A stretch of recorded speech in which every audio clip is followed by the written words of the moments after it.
قرآن مجید کا یہاں جو اسلوب ہے واقعہ یہ ہے کہ اعتدال اور توازن جیسا کہ اللہ کے کلام میں ہونا چاہیے، تو جن مقامات پر جا کر اس کا زیادہ انسان کو احساس اور ادراک ہوتا ہے ان میں سے ایک مقام یہ بھی ہے کہ رہبانیت کی نفی بھی کی گئی ہے، لیکن یہ کہ وہ اس طرح کی نہیں ہے کہ ہم جب کسی شے کی نفی پر آئیں گے تو اس میں مبالغہ کریں گے اور انتہا پر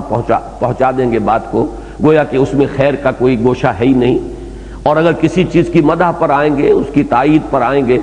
تو پھر اس کو وہاں تک پہنچا دیں گے کہ شاید اس میں کسی نوعیت کا کوئی شر ہے ہی نہیں۔ یہ جو انتہا پسندی اور افراط و تفریط انسانی کلام میں ہوتی ہے، ظاہر بات ہے کہ اللہ کا کلام اس سے خالی ہے۔ اسی انہی سورتوں کے سلسلے میں سورہ تغابن کی آیت بہت سے حضرات کے علم میں ہوگا کہ میں اس کے بارے میں عرض کیا کرتا ہوں کہ یہ توازن ممکن نہیں ہے انسانی کلام میں کہ یا ایھا الذین آمنوا ان من ازواجکم واولادکم عدوا لکم فاحذروہم، ایک طرف اس قدر تاکید، اتنا زور، اتنا ایمفسس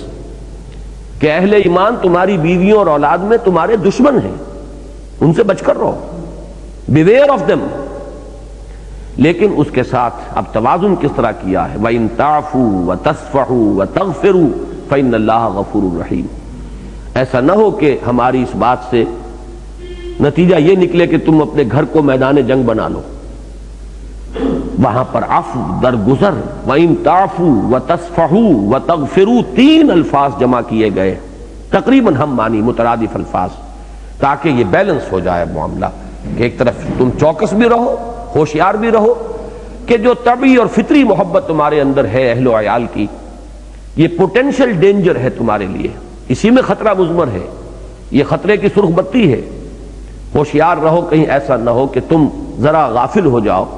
اور یہ طبعی اور فطری اور جبلی محبت جو ہے یہ تمہیں راہ حق سے ہٹا دے، تمہیں کہیں کسی حرام چیز پر کے ارتکاب پر آمادہ کر دے، حرام خوری پر آمادہ کر دے، ان کی فرمائشیں اور ان کی دلجوئیاں اور ان کو اچھے سے اچھا کھلانے اور اچھا سے اچھا پہنانے کے لیے اس طبعی محبت سے متاثر ہو کر اور مجبور ہو کر تم حلال اور حرام کی حدود جو ہے ان کو پھلانگ جاؤ، یہ تو دشمنی والی بات ہو جائے گی۔ لیکن اس کے یہ معنی بھی نہیں ہے کہ ہر وقت جو ہے وہ جنگ ہو اور فساد ہو اور ہر وقت جو ہے وہ سختی کا معاملہ اختیار کیا جا رہا ہو، گھر کے اندر ایک فضا مطلوب ہے، وَإِن تَعْفُوا وَتَصْفَحُوا وَتَغْفِرُوا فَإِنَّ اللَّهَ غَفُورٌ رَحِيمٌ۔ اگر تم عفو سے کام لو، درگزر سے کام لو، صرف نظر کر لیا کرو، چشم پوشی سے کام لو، تو اللہ بھی تو غفور الرحیم ہے، تمہیں بھی اپنی خطاؤں کی مغفرت چاہیے کہ نہیں چاہیے؟ اب میں یہ سمجھتا ہوں کہ اپیل کا بھی اس سے زیادہ مؤکد انداز جو ہے وہ شاید قرآن مجید میں کسی اور جگہ آپ کو نہ ملے، اور یہ دونوں چیزیں اصل میں اپنی اس پوری جو شدت ہے اس کو بیلنس کر دیں۔